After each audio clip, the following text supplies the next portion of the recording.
Hello बच्चों, तो अब हम डिस्कस करने वाले हैं question number 28 from the chapter general organic chemistry या फिर some basic principles and techniques in organic chemistry. Class 11th का चैप्टर नंबर 12 है और इसके इस एनसीईआरटी एक्सरसाइज क्वेश्चंस को हम सॉल्व कर रहे हैं, जिसमें कि आज हम बात करेंगे क्वेश्चन नंबर 28 की। सो क्वेश्चन नंबर 28 में हमसे कहा गया है टू एक्सप्लेन, हमें एक्सप्लेन करना है that why an organic liquid vaporizes at a temperature below its boiling point in the steam distillation। देखो, स्टीम डिस्टिलेशन या डिस्टिलेशन प्रोसेस काफी ज्यादा अच्छे से डिटेल में मैं आप लोगों को डिस्कस कर चुकी हूँ आपके साथ। तो बेसिकली अगर हम बात करें डिस्टिलेशन की, तो मैंने आपको डिस्टिलेशन में अलग अलग तरह के डिस्टिलेशन प्रोसेस बताए थे। हालांकि सबका जो प्रिंसिपल है वो एक ही होता है, लेकिन थोड़ा बहुत मेथड्स में मॉडिफिकेशन होता है जरूरत के हिसाब से। तो जो सबसे सिंपल डिस्टिलेशन है उसको आप सिंपल डिस्टिलेशन ही कहते हो। उसके बाद में आपका आता है फ्रैक्शनल डिस्टिलेशन, उसके बाद में आपका आता है स्टीम डिस्टिलेशन या फिर डिस्टिलेशन अंडर रिड्यूस्ड प्रेशर। और भी तरह के डिस्टिलेशन होते हैं, but these four are most common one. तो हमसे यहाँ पे फिलहाल जो बात है वो स्टीम डिस्टिलेशन की जा रही है। तो स्टीम डिस्टिलेशन में हमसे पूछ रहे हैं कि अगर आपको किसी ऑर्गेनिक लिक्विड को अगर वेपराइज करना है, आपको स्टीम डिस्टिलेशन याद होगा, इसमें मैंने आपको बताया था कि जो भी डिस्टिलेशन प्रोसेसेस होते हैं उनके अंदर जो मेन चीज होती है वो है बॉइलिंग पॉइंट। इसका मतलब कि हमारे पास में एक मिक्सचर होता है, उस मिक्सचर के अंदर मान लेते हैं कि कोई दो कंपोनेंट्स हैं, दो से ज्यादा भी हो सकते हैं, कोई प्रॉब्लम नहीं है। तो मान लेते हैं कि दो कंपोनेंट है। अब इन दोनों कंपोनेंट्स में से कोई एक होगा जिसका कि बॉइलिंग पॉइंट कम होगा, राइट। तो बॉइलिंग पॉइंट मान लेते हैं कि इसका 100 है और इसका मान लेते हैं कि 105 है, ठीक है, मान लेते हैं। तो इतना डिग्री सेल्सियस है, तो दोनों के बीच में बहुत ज्यादा डिफरेंस नहीं है। तो ऐसे में हम क्या करते हैं कि हम जो है ना हमारे वेसल के अंदर इन कंपोनेंट्स को रखते हैं, इस मिक्सचर को रखते हैं और उसको हीट करना नीचे से स्टार्ट करते हैं। क्योंकि 100 डिग्री सेल्सियस पहले अचीव हो जाएगा तो ए जो है वो पहले वेपराइज हो जाएगा और उसको हम कंडेंस करके अलग कर लेंगे और पीछे हमारे पास में बी बच जाएगा, ठीक है। अगर डिफरेंस ये काफी कम हो तो आप मेथड जो यूज करते हो वो फ्रैक्शनल डिस्टिलेशन होता है। अगर अच्छा खासा डिफरेंस हो तो आप सिंपल डिस्टिलेशन को यूज करते हो। अगर बहुत ज्यादा high temperature of boiling point हो और ऐसे में चांस है कि आपका कंपाउंड जो है वो डिकम्पोज हो सकता है, तो आप रिड्यूस्ड प्रेशर को यूज करते हो। और स्टीम डिस्टिलेशन आप उन कंपाउंड्स के लिए यूज करते हो जो कि पानी के साथ में नहीं डिसॉल्व होते लेकिन स्टीम के साथ में डिसॉल्व हो जाते हैं, ठीक है। तो स्टीम के साथ में हम उनको वेपराइज कर देते हैं किसी एक मिक्सचर को, क्योंकि दोनों के दोनों स्टीम डिस्टिल नहीं हो पाएंगे, तब हम यूज करते हैं स्टीम डिस्टिलेशन। अब यहाँ पे ये पूछ रहे हैं कि भाई अगर आपके पास में जो मिक्सचर है उसके अंदर जो ऑर्गेनिक कंपाउंड है, तो उसमें अगर मान लेते हैं कि मेरा ए कंपोनेंट है, ठीक है, अभी मैं फिलहाल के लिए इसको रिमूव कर देती हूँ क्योंकि हम स्टीम डिस्टिलेशन की बात कर रहे हैं।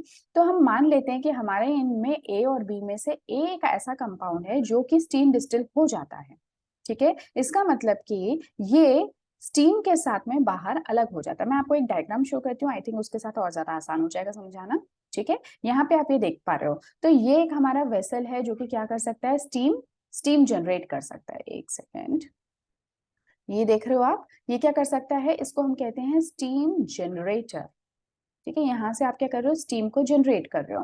और ये जो है ना, ये मान लो आपका मिक्सचर है और मिक्सचर के अंदर भी वो वाला आपका ऑर्गेनिक कंपाउंड यहाँ पे प्रेजेंट है जो कि स्टीम डिस्टिल हो सकता है। तो ये ऑर्गेनिक कंपाउंड है हमारा, इसके अंदर ए और बी अलग अलग कॉम्पोनेंट्स हो सकते हैं, बट जैसा कि मैं आपसे कह रही हूँ ए वो कॉम्पोनेंट है जो कि स्टीम के साथ में डिसॉल्व हो जाता है। और यहाँ पे आप क्या कर रहे हो, सेम वही जैसे हम लोग नॉर्मली डिस्टिलेशन प्रोसेस में देखते हैं। तो यहाँ पे क्या है, कंडेंसर प्रेजेंट है, ठीक है। तो ये मैं आप लोगों को पहले भी समझा चुकी हूँ कि कंडेंसर कैसे वर्क करता है, कि यहाँ पर अंदर एक ट्यूब होती है जिस ट्यूब में से एक्चुअली आपके वेपर्स जाएंगे और यहाँ पे बाहर एक इनलेट और आउटलेट होता है जहां से कि आप कोल्ड वाटर, ठीक है, ठंडे पानी को, कोल्ड वाटर को आप यहाँ से भेजते हो, ठीक है। और फाइनली क्या होता है कि यहाँ से आप देख रहे हो कि यहाँ से आपका स्टीम जो है वो जनरेट होकर इधर आ रहा है। ये रिफ्लेक्स करने के लिए आप लोगों ने लगा रखा है, ठीक है, उसका कोई खास रोल नहीं है। यहाँ से स्टीम आ रही है और यहाँ से आपका जो ए वेपर है वो बेसिकली आ रहा है। अब ये जो स्टीम और ए है ये दोनों के दोनों यहाँ से कॉमनली जुड़ जाएंगे और फिर यहाँ पे जैसे ये ठंडे वाटर के कांटेक्ट में, एक्चुअल कांटेक्ट में नहीं आएंगे लेकिन जो ठंडी ट्यूब है उसके कांटेक्ट में आएंगे, तो आप देखोगे कि धीरे धीरे यहाँ तक तो ये क्या है, वेपर्स हैं। और जैसे ये ठंडी ट्यूब के कांटेक्ट में आएंगे तो ये यहाँ पे वेपर से किस में, लिक्विड लिक्विड फॉर्म में चेंज हो जाएंगे। और आपने क्या कर लिया, दूसरी तरफ एक और एक वेसल को रख लिया जहां पे कि आपको लिक्विड ए मिल गया, ठीक है, लिक्विड फॉर्म ऑफ ए मिल गया। Is that clear? तो ये एक हमारा प्रोसेस होता है। अगर मैं आप लोगों को इसका एक्चुअल डायग्राम दिखाऊं कि लैब में ये किस तरह का शो होता है, तो आप यहाँ पे देख सकते हो। देखो ये एग्जैक्टली वही चीज है, बस ये आपको रियल सिनेरियो दिखा रखा है। सो आई एम श्योर कि अब आप लोग जो है बहुत अच्छे से इसको रिलेट कर पाओगे। ये कौन है? ये आपका स्टीम जनरेटर है। तो यहाँ से स्टीम जो है वो जनरेट होगी, जो कि इस पाइप के थ्रू यहाँ से यहाँ और यहाँ से यहाँ पहुंचेगी। और नीचे ये आपका ए, मान लेते हैं ए और बी है, लेकिन ए वो ऑर्गेनिक कंपाउंड है जिसके कि वेपर्स जो है वो ऊपर तक जाएंगे, और क्योंकि वो स्टीम के साथ में घुल मिल सकते हैं तो स्टीम के साथ में आगे जाएंगे। अगर बी के मान लो वेपर्स यहाँ पे बनते भी हैं, तो वो बी जो है वो स्टीम वॉलेटाइल नहीं होगा, तो वो वापस से नीचे आके कंडेंस हो जाएगा। ठीक है, नीचे वापस आके उसके वेपर्स नीचे आ जाएंगे। बट जो डिसॉल्व होगा स्टीम के साथ में वही यहाँ पे आगे तक जाएगा। और फाइनली आप देख सकते हो, ये देखो ये हमने एक इनलेट और आउटलेट लगा रखा है, देख रहे हो आप? ये देखो एक तरफ इनलेट है और एक तरफ आउटलेट है। ठीक है, ये देख पा रहे होगे। तो यहाँ से ये आपकी ट्यूब, ये आपको नजर भी आ रही होगी, अगर आप थोड़ा गौर से ध्यान से देखोगे तो आपको समझ में आ रहा होगा कि ट्यूब थोड़ी ठंडी ठंडी सी, इसके ऊपर ड्रॉप ड्रॉप ड्रॉप ड्रॉप आपको नजर आ रहे होंगे, है ना? तो ये बेसिकली बहुत ठंडी ट्यूब होती है। तो यहाँ से ये वेपर्स जो है वो लिक्विड फॉर्म में कन्वर्ट हो जाते हैं और फाइनली हम उनको डिस्टिल कर लेते हैं। ठीक है, तो ये नीचे आपका डिस्टिल हो गया। Is that clear? तो ये होता है हमारा पूरा का पूरा प्रोसेस। अब जो क्वेश्चन हमसे पूछा है उसका अभी तक भी एग्जैक्टली हमें आंसर नहीं मिला। क्वेश्चन हमारा ये था कि जो ऑर्गेनिक लिक्विड हैं जो कि वेपोराइज हो रहे हैं स्टीम के साथ में, वो अपने बॉइलिंग पॉइंट से कम पर ही क्यों वेपोराइज हो जाते हैं? ठीक है, तो देखो यार, इसका सीधा सा रीजन क्या होता है कि देखो आप सभी जानते हो कि जो बॉइलिंग पॉइंट है, ठीक है, अगर बॉइलिंग पॉइंट की मैं आपसे बात करूं, बॉइलिंग पॉइंट क्या चीज होती है? तो बॉइलिंग पॉइंट वो टेम्परेचर होता है जब आपके कंपाउंड का वेपर प्रेशर बाहर के एटमॉस्फेरिक प्रेशर के इक्वल हो जाए, तब हम कहते हैं कि भाई बॉइलिंग हो गई है, यानी कि जो लिक्विड है वो वेपर्स के अंदर कन्वर्ट हो गए हैं, लिक्विड जो है वो गैस के अंदर कन्वर्ट हो गया है। ठीक है, वापस बोलती हूँ, जब आपके कंपाउंड का वेपर प्रेशर, और वेपर प्रेशर क्या चीज होती है कि जो भी एक आपका कंपाउंड है, लेट्स से कि ये आपका एक कंपाउंड है लिक्विड फॉर्म, और इसने क्या फॉर्म किया, मान लो तो इस वेसल को मैं क्लोज कर देती हूँ। मैं बहुत शॉर्ट में समझा रही हूँ आपको, क्योंकि मैं मान के चल रही हूँ कि आप लोगों को आपको वेपर प्रेशर पता है। तो ये कोई लिक्विड है, लिक्विड जो है ये जब इवेपोरेट होगा तो ये क्या फॉर्म करेगा? वेपर फॉर्म करेगा। अब यहाँ पे क्या है, वेपर में भी बहुत सारे पार्टिकल्स प्रेजेंट हैं। अब ये पार्टिकल्स जो हैं, आपको पता है कि ये गैशियस पार्टिकल्स हैं। तो जो गैशियस पार्टिकल्स होते हैं ना, उनकी टेंडेंसी होती है प्रेशर क्रिएट करने की। तो ये क्या करेंगे, ये जो गैशियस पार्टिकल्स है ये एक्चुअली प्रेशर क्रिएट करेंगे लिक्विड के सरफेस के ऊपर। सही बात है, ये आपस में भी एक दूसरे के ऊपर प्रेशर क्रिएट कर रहे हैं, वॉल्स पे भी कर रहे हैं, और नीचे लिक्विड का जो सरफेस है इस पे भी ये वेपर प्रेशर क्रिएट कर रहे हैं। तो जितने ज्यादा नंबर ऑफ पार्टिकल्स होंगे, जितने ज्यादा इनका नंबर ऑफ पार्टिकल्स होंगे वेपर के, ठीक है, बात किसकी हो रही है? वेपर की, उतना ही ज्यादा ये प्रेशर क्रिएट करेंगे। इसी प्रेशर को हम कहते हैं वेपर प्रेशर, यानी कि वेपर्स की वजह से प्रेशर। ठीक है, तो जब कंपाउंड का वेपर प्रेशर बाहर के एटमॉस्फेरिक प्रेशर के इक्वल हो जाता है, तब हम कहते हैं कि बॉइलिंग हो गई है, या उसी पॉइंट को हम लोग क्या कहते हैं? बॉइलिंग पॉइंट कहते हैं या बॉइलिंग टेम्परेचर कहते हैं। ठीक है, तो ये होता है आपका बॉइलिंग का प्रोसेस। अब जब हम स्टीम डिस्टिलेशन करते हैं ना, तो देखो एक तरफ तो आपका क्या है, ऑर्गेनिक कंपाउंड है, और दूसरा हमेशा आपका क्या होता है? पानी होता है। ठीक है, जैसे ये है, एक सेकेंड, ये जैसे मान लो एक ए कंपोनेंट है, ये मान लो कि एक मिक्सचर है, किसका? कोई भी कंपोनेंट हो सकता है। जैसे ये है ए, मान लो कोई भी आपका ऑर्गेनिक कंपाउंड है, क्या लूं मैं? नाइट्रोफिनॉल ले लेते हैं। ठीक है, एक तरफ है आपका नाइट्रोफिनॉल, क्योंकि आप जानते हो कि नाइट्रोफिनॉल में भी दो तरह के, एक तो है ऑर्थोनाइट्रोफिनॉल और एक है आपका पैरा नाइट्रोफिनॉल। तो आप लोगों को पता होगा कि जो ऑर्थोनाइट्रोफिनॉल है ना, वो स्टीम वॉलेटाइल होता है। ठीक है, मैं इसको लिख देती हूँ, स्टीम वॉलेटाइल होता है, यानी कि स्टीम के साथ में बाहर आ सकता है। ठीक है, तो अब मान लो कि इसका कुछ भी बॉइलिंग पॉइंट है, लेट्स से कि इसका बॉइलिंग पॉइंट कितना है? x है, और दूसरी तरफ से हम क्या देख रहे हैं कि दूसरी तरफ से यहाँ पे पानी भी आ रहा है। ठीक है ना, यहाँ पे शो कर देती हूँ। सो लेट्स से कि इसके अंदर आपका क्या है, जैसे कि मैंने कहा ऑर्थो नाइट्रोफिनॉल है। ठीक है, यहाँ पे इसको डायरेक्ट यही बना देती हूँ, ये हो गया आपका NO2OH। ठीक है, और दूसरी तरफ बी लेट्स से आपका कौन है? पैरा नाइट्रोफिनॉल है। सो लेट्स से कि ये NO2OH।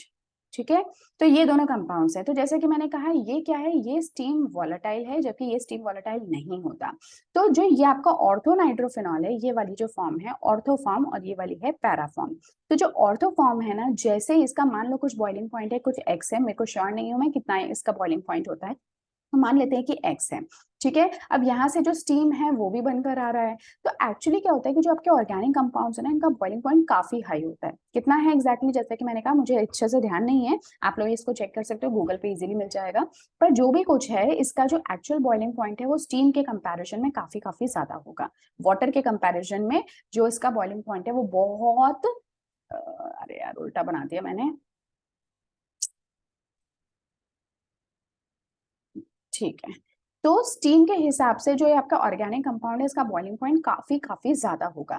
लेकिन एक्चुअली क्या होता है, क्योंकि ये स्टीम के साथ मिलके जा रहा है, ये ऐसा नहीं है कि स्टीम और ये दोनों अलग अलग जा रहे हैं, तो ये जब स्टीम के साथ मिलके जाता है तो ये दोनों आपस में यहाँ पे कंबाइन हो जाते हैं। अब वो स्टीम के अंदर सॉल्युबल होके ऑर्गेनिक कंपाउंड जो है जा रहा है। और ऐसा क्यों है, क्योंकि जो ऑर्गेनिक कंपाउंड है ना, इसकी सॉल्युबिलिटी स्टीम के अंदर अच्छी खासी होती है। यानी कि जैसे ही स्टीम के साथ में घुलता है, स्टीम के साथ मिलता है, तो ये उसके अंदर घुल जाता है।